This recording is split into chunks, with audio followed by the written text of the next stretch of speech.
Paano natin papalakasin ang baga natin, ang puso natin ng mabilis na panahon? Diba? 12 ways to improve blood circulation. Kailangan po natin to, ha?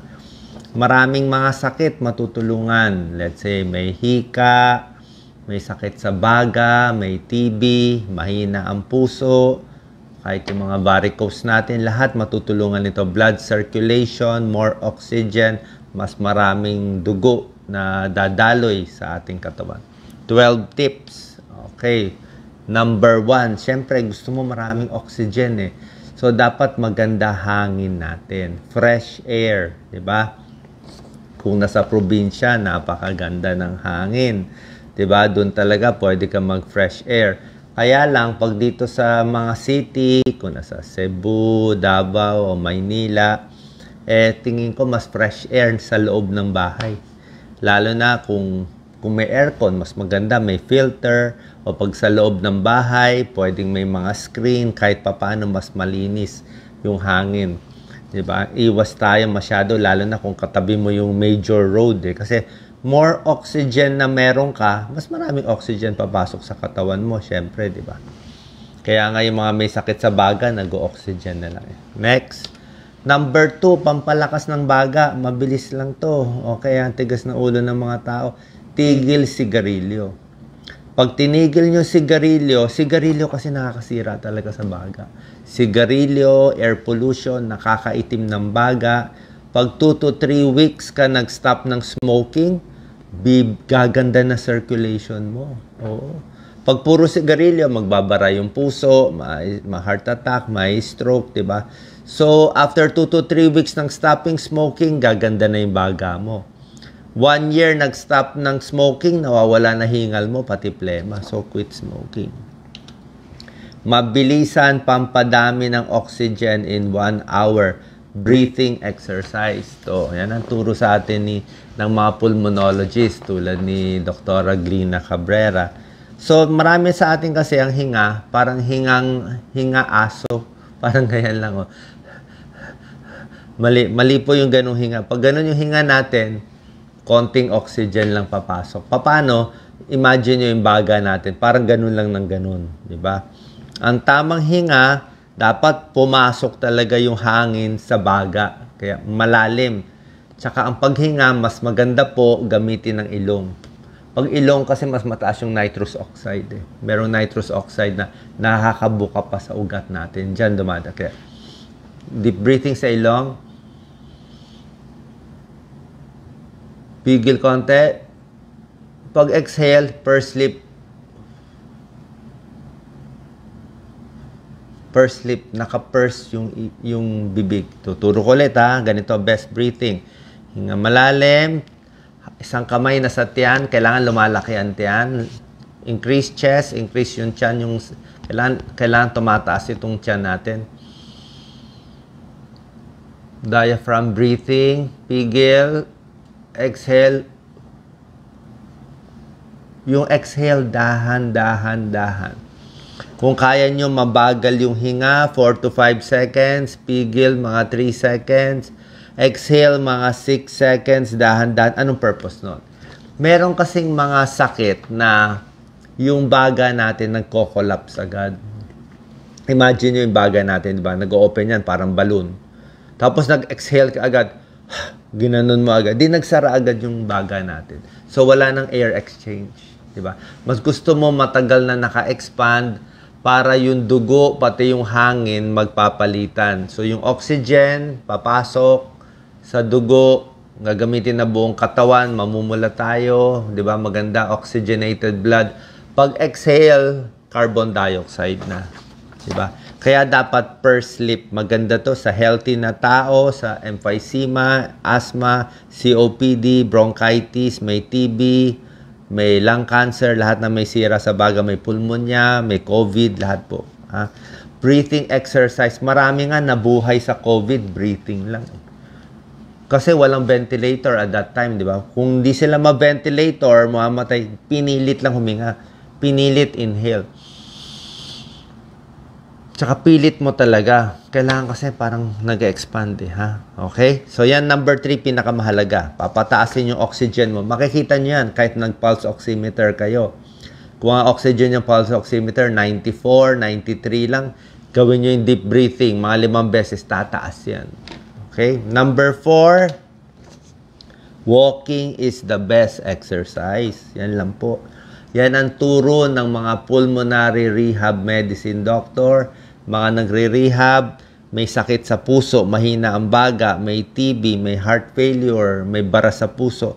Lakad lang, patag lang. Kasi yung up and down na lakad, medyo hirap yung puso natin, lalo na pag senior. Pero yung lakad na diretso, lalo na kung maganda yung hangin, hindi mainit. Kaya nga kung sa Maynila, baka maganda nga maglakad sa loob ng bahay o sa mall na malamig yung hangin para at least hindi kayo agad napapagod, hindi agad masyadong pinapawisan.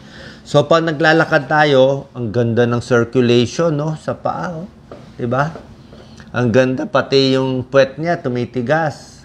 Yung tiyan niya tumitigas. Yung baga niya gumaganda. Heart rate niya bumibilis. Paghinga, napakaganda. Pati yung neck, maganda. Yung posture, di ba? Lahat maganda. Pati utak niya maganda. Tanggal pa depression. Walking is the best exercise. Lakad-lakad, baka 3,000 steps muna, 5,000 steps, 7,000. Kung ilang kayang steps nyo in a day, palayo ng palayo. Lakad everyday. Okay? 30 minutes to 1 hour. Maganda yan. Sa circulation, sa baga, sa puso, sa varicose. Napakaganda. Number 5, kailangan nyo mag-stretch. Hindi pwede mag-stretch. Kasi nga, pag hindi nag-i-stretch, hindi gaganda circulation. Pag nag-stretch tayo, gaganda yung circulation, yung blood flow sa mga organs natin. Napakaganda. Diba? Yung mga stretch, para hindi sumikip.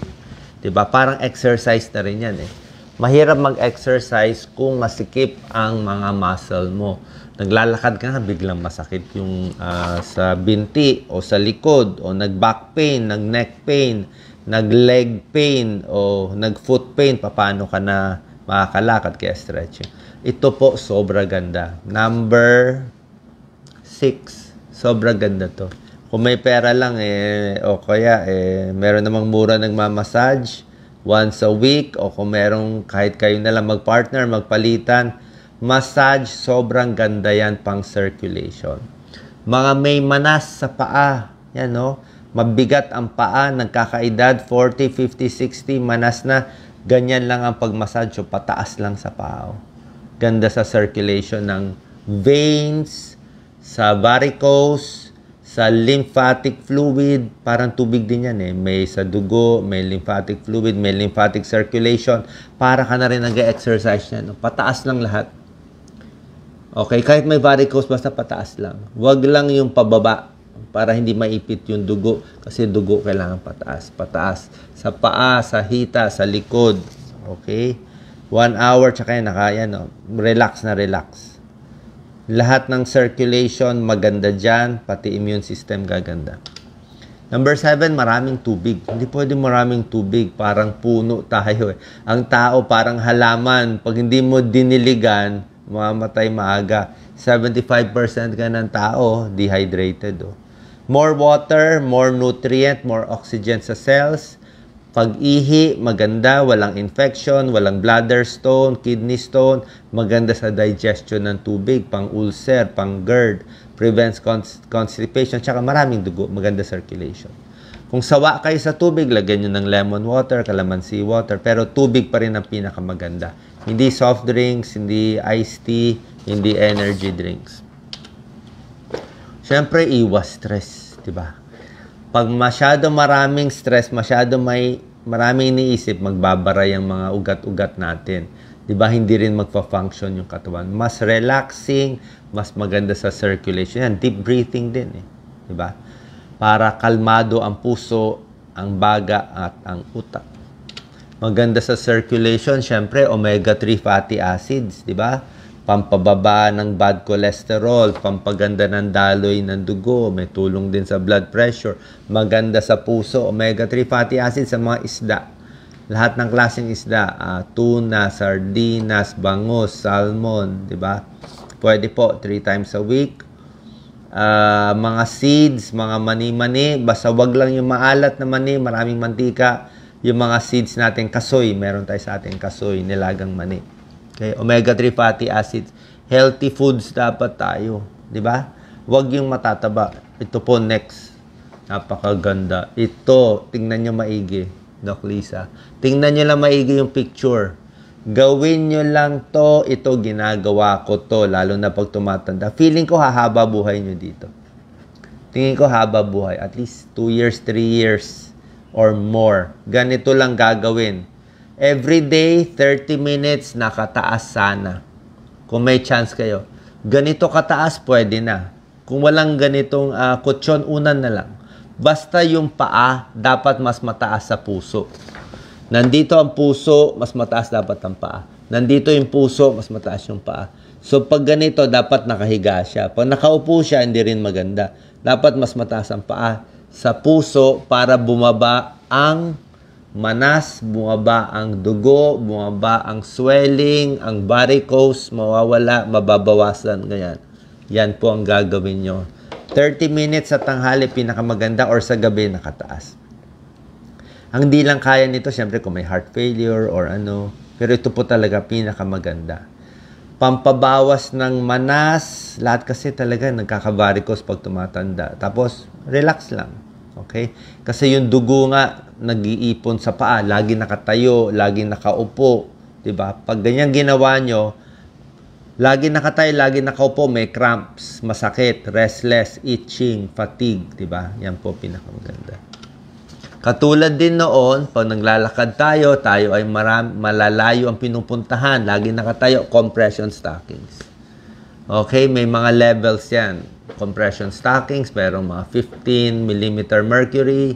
Pag umpisa yung mild lang, yung akin nga, parang 25, pinakamalakas. Mga 30, 35, masikip talaga. Para umakyat yung dugo. Umakyat ang dugo.